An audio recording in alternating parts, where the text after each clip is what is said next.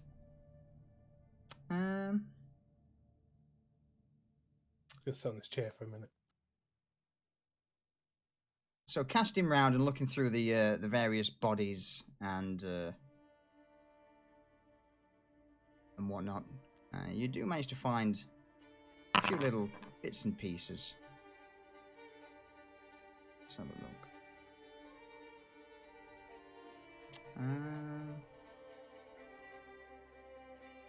What I will do is, rather than bog you all down with the boring stuff, I'll add it to your inventories again. Yeah. You do it that way. 5 o'clock. Yeah, As it's 5 a.m. As it's 5 a.m. Yes, and we will probably say we'll end it there. So having rummaged through the warehouse and acquired the envelope from the Shadow Thief agent. Obviously, there's the usual coin involved and whatnot, but there are a few other items that you managed to extract with. Or is there anything you want to do before, as you, or depart the area? Before everybody gets out, I want to open the door to where the dogs are and sneak out quietly. And as I get to the main door, clap my hands real loud and then slam the door. So you're baiting the dogs into the... No, I'm not going to do that. It's No? 5 a.m. Okay. I would. I mean, it's customary that we just set fire to the entire fucking town, isn't it? I was actually going to say, should we set fire to the place? No, I think As we're is good. tradition. Get back in shape, go to sleep. Okay. So we you need to just- stay in this place for another day at least. Yeah, so you're just going to make your way back to the ship, yeah? Beeline for it. Basically, like very thorough, like 20 to investigate, looting. Yeah. But then moving out, just go rest, relax, whatever we can do, and realize that we're probably gonna have to murder a whole bunch more people now. Nobody knows, Strip. Fine. So I want someone to roll me a stealth check that will be used for the group for returning to the ship. Now shouldn't we just like talk about this before somebody just haphazardly throws a fucking dice? That was a goddamn 11. I think me and Tiny are the stealthiest. Well, Lucius is just like, it's 5 a.m. I want to go to bed. Ha! I mean, I got a +6. Plus You beat a six? +6. yeah. I mean, you got a +6 and you still only got a fucking 11. All right, go on, Tiny. What have you got? Roll me a stealth check.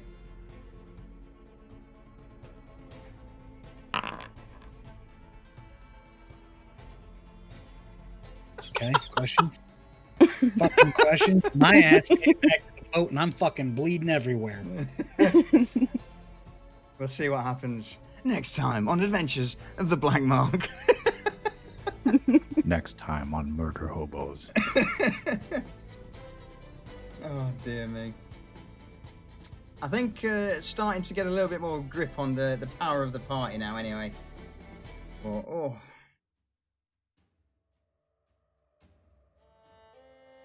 Rough.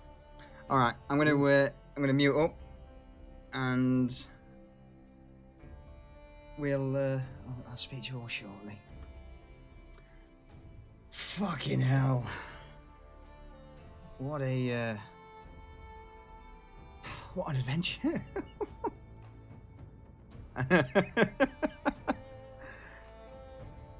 Nearly. There was a few on low HP there, Sneeze. There was a few on low HP. There certainly was a few on low HP. Hey, Awkward, how are you? How's things?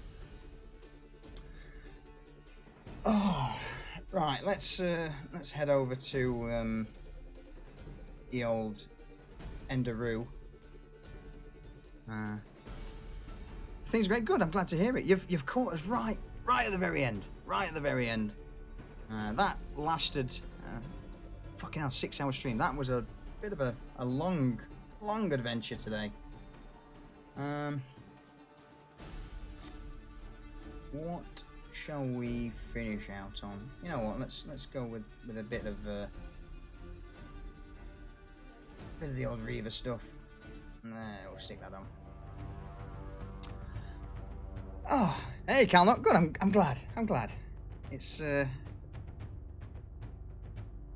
they always do things I don't expect.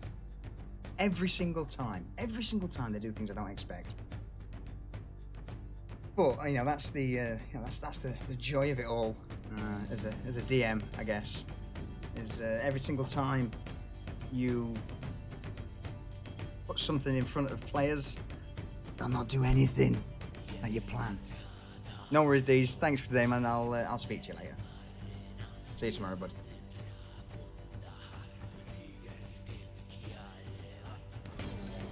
It does. And I say it's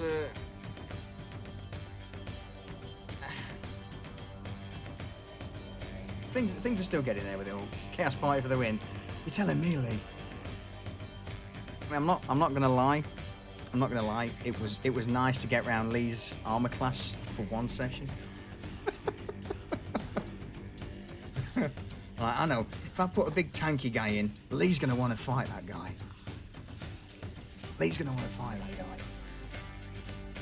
I did not like. No, this is the last chance I'm going to get before you get your plate mail. I'm like, no, well, I've got to dip him down a bit, get him into that ring.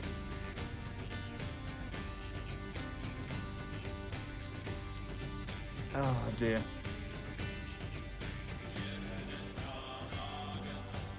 Yeah, he should have done, Scob. Should have done.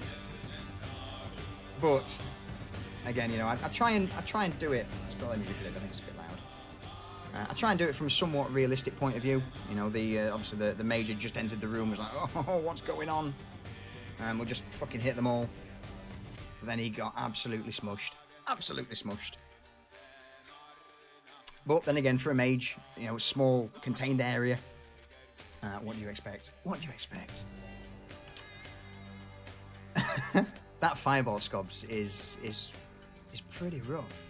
Pretty rough. Especially now it's been you know, higher level and upgraded. I'm impressed.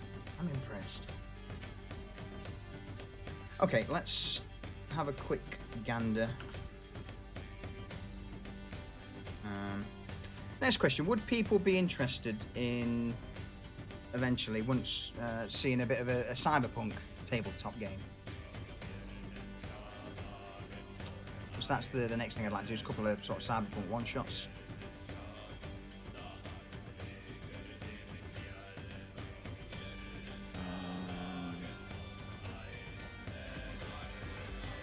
Pause that. Who's currently streaming?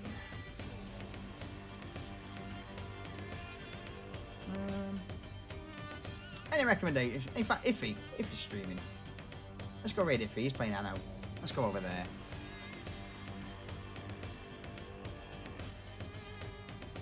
Not seen Iffy in a while. Actually, Quan? Call of Duty? Oh, this I've got to see.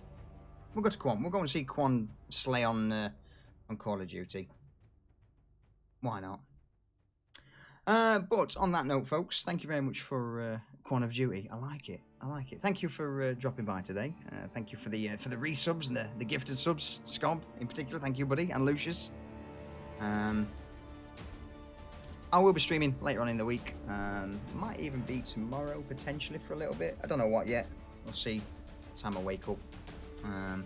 But on that one, I'll roll over to the old end thing, and yeah, we'll bounce on that one, folks. So again, thank you for your time. Thank you for your attention. I hope you had fun. I'll see you all very soon.